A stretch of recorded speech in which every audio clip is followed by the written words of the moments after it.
نظریاتی زندگی گزارے. اگر دوڑ دھوپ صرف بہترین گھر کی ہوتی، اگر دوڑ دھوپ صرف جائیدادیں بنانے کی ہوتی، اگر یہی کام ہوتا، میں کہا کرتا ہوں اگر دولت بڑی پیاری ہوتی نا تو سب سے زیادہ سیدہ فاطمہ کے گھر ہوتی.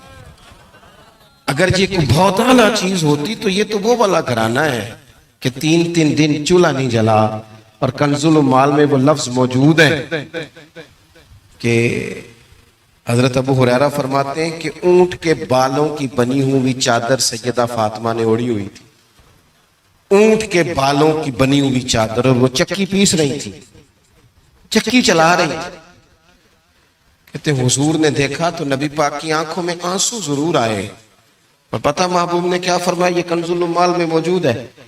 محبوب فرمانے لگے شہزادی دنیا میں تھوڑی سی تکلیف برداشت کرو، آخرت کی ساری عزتیں اللہ تمہیں ہی عطا فرمائے. سبحان اللہ. یہ تھوڑی دشواری ہے. یہاں ہر بندے کی بیٹی دکھی نہیں، جس کو بھی پوچھ لیں دکھی ہے، جس سے بھی پوچھ لیں حضرت جی دعا کرنا، پیر صاحب دعا کرنا، مفتی صاحب دعا کرنا، بزرگوں دعا کرنا. کیوں جی؟ بیٹی بڑی تکلیف میں. کیوں جی؟ کہتے سسرال والے کام بڑا کراتے ہیں. چکی پیستی ہے، لیپا پوتی کرتی ہے، اس کے ہاتھوں میں چھالے پڑ جاتے ہیں. ایسا ہوتا ہے کہ ستو کبھی آ جائیں تو پھر سارا دن ان ستووں پہ ہی گزر جائے. کبھی ایسا ہوتا ہے کہ 3 دن روزے رکھے جائیں اور ایک کھجور اور ایک پانی ملے افطار سحر کے وقت. یوں بھی کبھی وقت گزارا ہے. اور میرے عزیزوں یاد رکھنا، ہم نے جو مزاج اختیار کر لیا ہے نا اس وقت، یہ جو پوری دنیا میں گاڑیاں بھاگ رہی ہیں، ملک سے باہر لوگ جا رہے ہیں، دولتیں جمع ہو رہی ہیں، یہ ضروریات کا رٹا نہیں، یہ ضروریات نہیں، یہ خواہشات ہیں.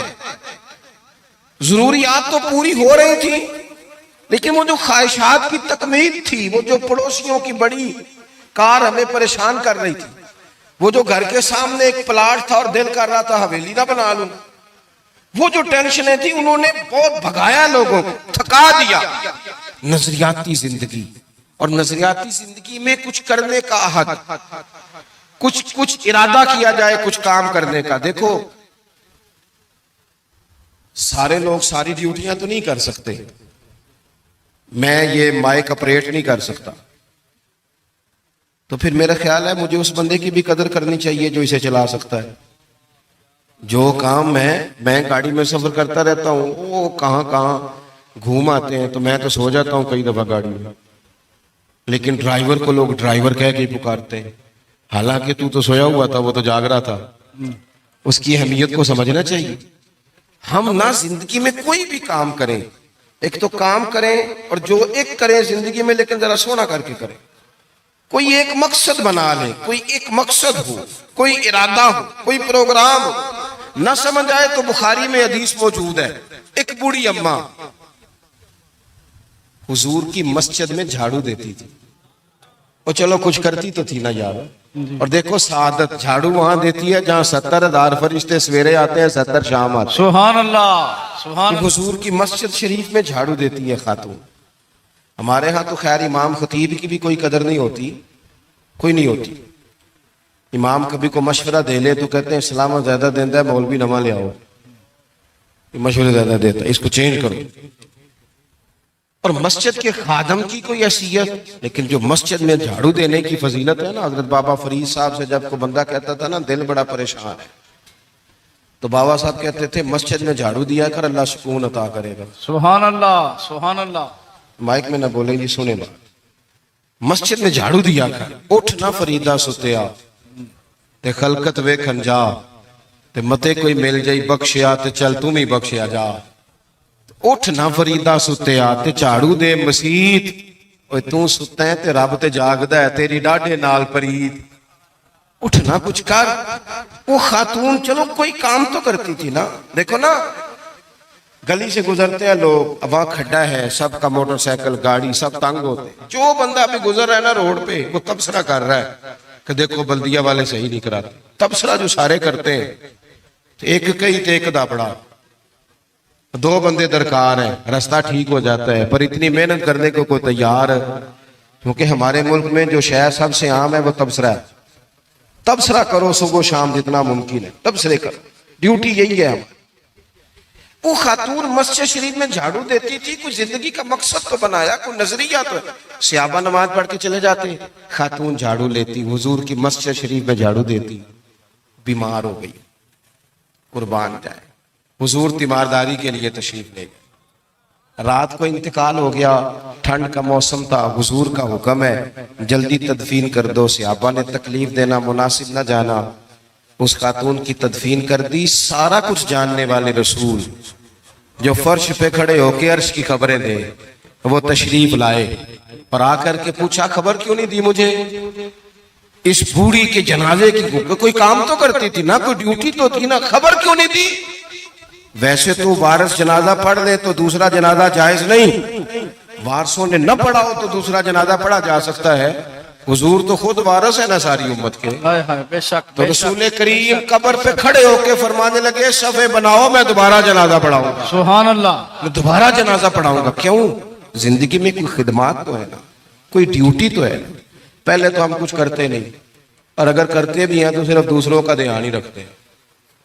دوسروں پر توجہ ہوتی ہے کہ فلانا فلانا. بھئی آپ اپنا کام کریں، کچھ زندگی میں کر گزریں، کوئی ڈیوٹی کریں. اگر زندگی نظریاتی ہوگی، دیکھو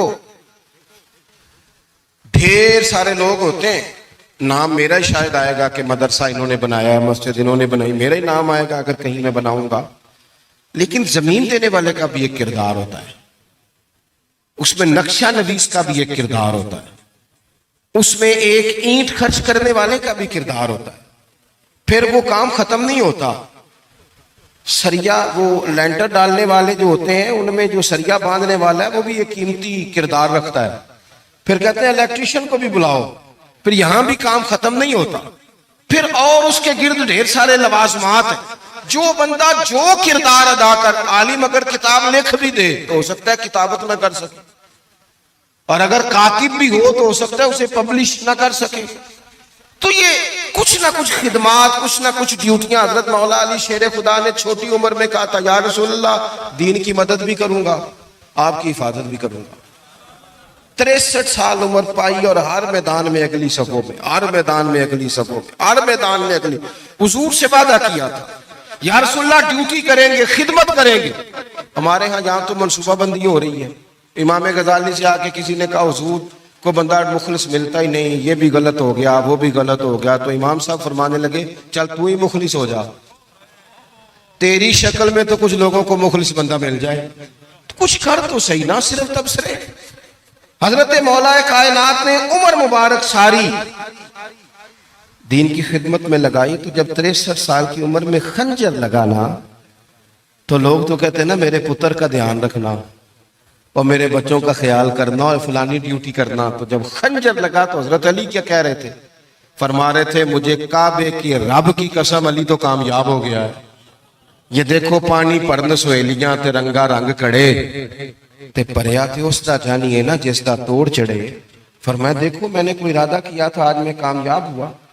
باتیں زیادہ نہیں کرنی، بس ختم کرتا ہوں. جب یوں نظریاتی زندگی ہوتی ہے نا، نظریاتی، پھر بندہ تھوڑی سی تکلیف بھی سہ لیتا ہے. کوئی کام کر رہا ہے نا. امید ہے آپ سب لوگ خیریت سے ہوں گے. اللہ تعالیٰ آپ سب کو اپنے حفظ و امان میں رکھے، آپ کی جان میں، مال میں، عزت و آبرو میں خیر و برکت عطا فرمائے. اگر آپ نے ابھی تک اس چینل کو سبسکرائب نہیں کیا ہے تو اس کو سبسکرائب کر لیں تاکہ ہر نئی آنے والی ویڈیو کا نوٹیفیکیشن آپ کو بر وقت مل سکے.